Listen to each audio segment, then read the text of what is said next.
Hello, everybody. Good. Well, depending on when you see this, uh, right now it's December the 15th, Sunday, in the United States. I'm in the New York metro area, in North New Jersey to be precise. In fact, I can tell you exactly where I am. I'm at the Whitney Houston Center, the Whitney Houston Memorial Service Center, like Rest area. And so I just wanted to record a quick video, just because, again, just like I think it was like the second one that I did this year. These videos, like I pointed out the fact that I'm always, which actually, I think I said it two times, right? Like I always do this, I plan too much, right? And so I just wanted to kind of just record this video again to just for two reasons with two topics, right? The first topic is let me just preview them and then I'll get to them one by one. Okay, the first one is um, Drake. Okay, I've talked about Drake before, and I'm gonna just talk about him again. All right, now, obviously, and you can guess what the subtopic there is. Yes, the beef with Kendrick Lamar and all that. Am I still a Drake fan? Really? Well, like me, and if so, if I'm a fan of his, how do I feel about the fact that he apparently, supposedly, well, he did lose the beef, quote unquote, yada yada. And then also the other thing I want to kind of just discuss this morning is identity, and what people look like, what we think people are, who we think people are. What does in terms of demographics, right? Religion-wise, for instance, what does a Jew look like? Okay, what does a Christian look like? Okay, so just picture all this in your mind, right? A Jew, a Christian, a Muslim, all right? And then race-wise, actually, black, for instance, what does a black person look like? Or what does a white person look like? All right? Right? That kind of thing. So let me just go with the first one real quick. And appearances can be deceiving, right? And I'm just gonna cut straight to the chase in terms of like what I'm driving at here in terms of that topic. Appearances can be deceiving. So, for instance, look at me here in this. Uh, as you can tell, is a service area, but this is Starbucks right here. You know, Starbucks is not cheap or whatever.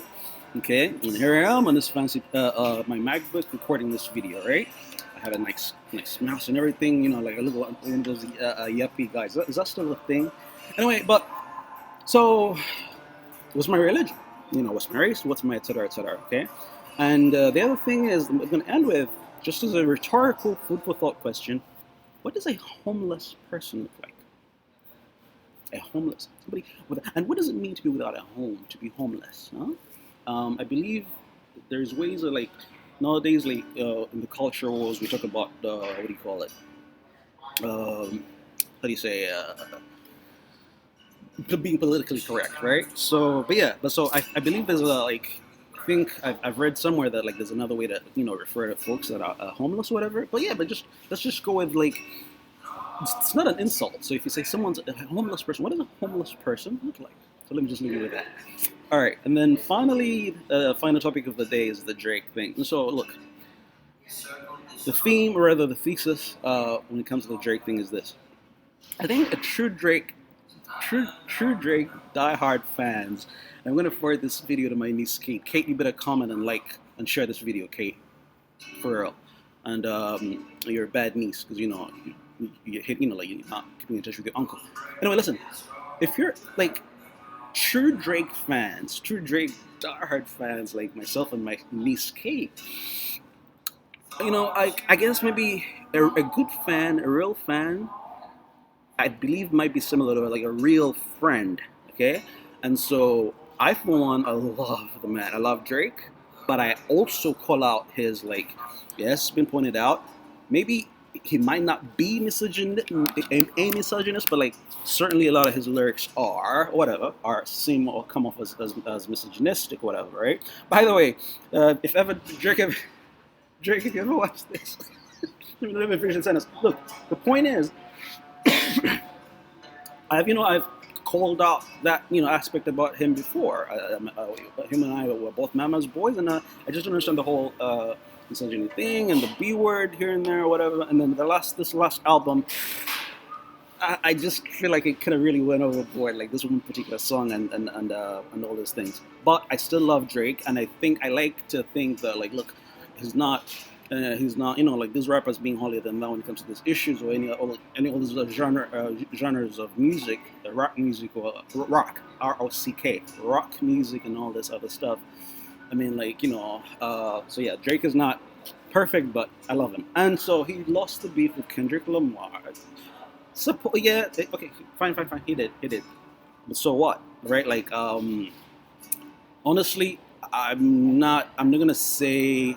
I'm not gonna sit here and like start, trying to be his mom, but like, oh, I'm so disappointed in him, yada yada. But like, these are two grown men talking about each other's families, their mothers, their kids, their whatever. And so I mean, who escalated the battle or the war? Who was a tit for tat, whatever. Who started it? Da, da, da. Regardless, I just wish it hadn't happened. Kendrick Lamar is a good artist. Now, I for one wouldn't have known about Kendrick Lamar if it had not been for Drake.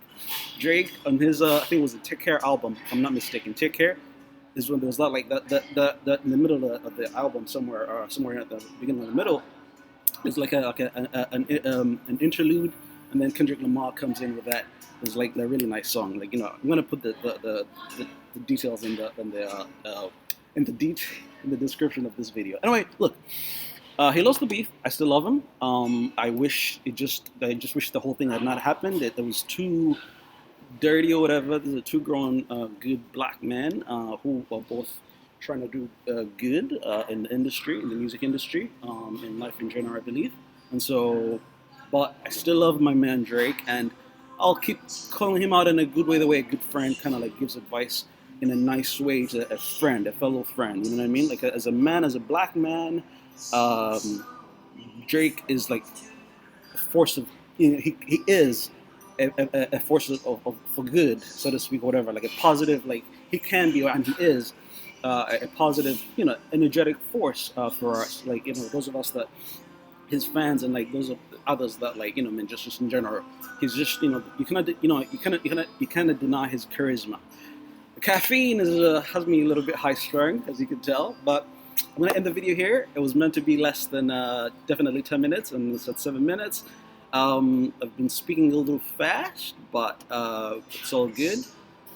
This year has been a very interesting year for me, so I hope, for everybody watching this, I hope your year is ending well. Those of us that have had tough years, or like, like if the year has been tough for you, whatever, you pulled through, good job, right? Okay, you know what? I'm trying to like balance myself on the screen here and the camera, but like seriously, you pulled through, so good job. And then also, if you've lost, a loved one or whatever, if you have like a loved one that's ill at the moment, my prayers are with them or whatever. My prayers are with you and with them, and we will all pull through somehow. But it'll be okay. So, love you all. Peace. Mad Professor out. All right. Bye bye now.